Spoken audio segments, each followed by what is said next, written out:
Welcome, welcome, welcome, everyone.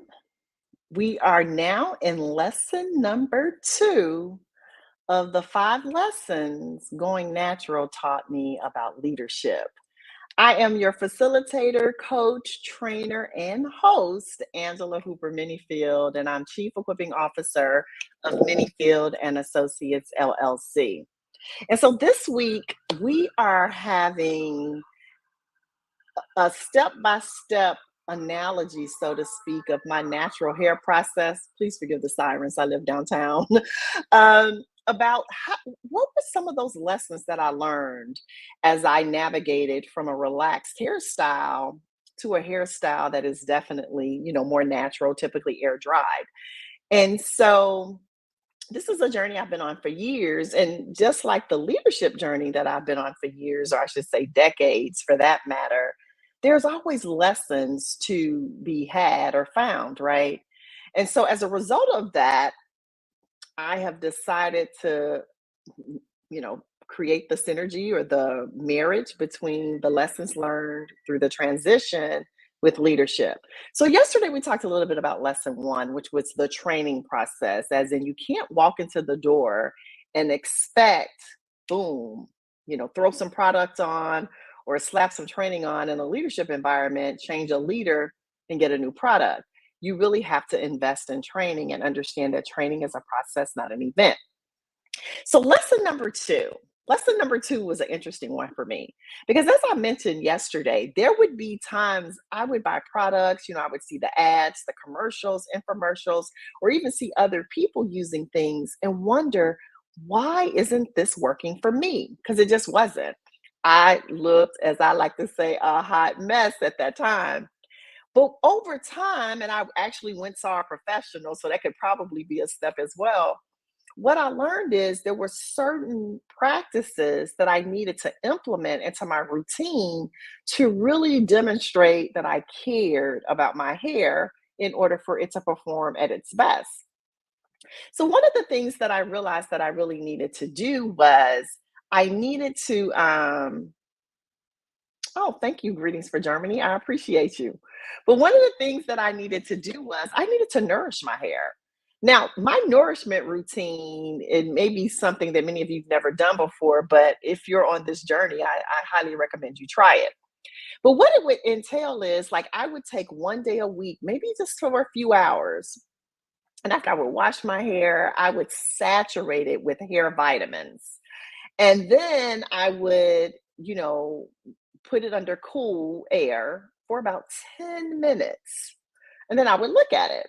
And if all the product was gone, that was an indication that my hair was dehydrated, right? So that I would do it again and again and again. And I would do it as many times as necessary until I got to the point that product literally still sat on my hair. Like you could see it, like when you first apply conditioner and stuff. Then I knew my hair had enough. Now, that was me nourishing or feeding, giving my hair the nutrients, the things that it needed in order to thrive. And so now let's transpose that to leadership.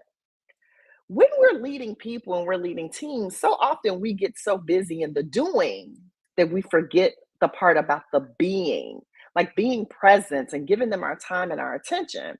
And so as a result of that, often you'll hear trainers and coaches and speak to leaders about things such as, when is the last time you poured into your team?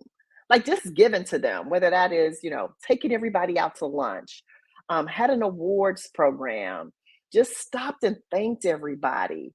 But you're feeding them, you're nourishing them. Because guess what? We give and give and give, or our teams do, they produce, but every now and again, they need their cups refueled.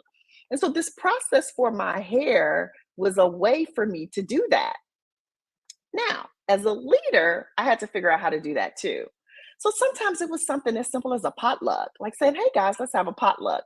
Sometimes we do theme potlucks. If you know me, I love sports, right? So everybody wear their favorite sports jersey and let's have a potluck. Or maybe it was an opportunity again to have awards banquet. Sometimes we gave, you give out spot awards and bonuses. Somebody did an activity. Let's just everybody come together and celebrate them.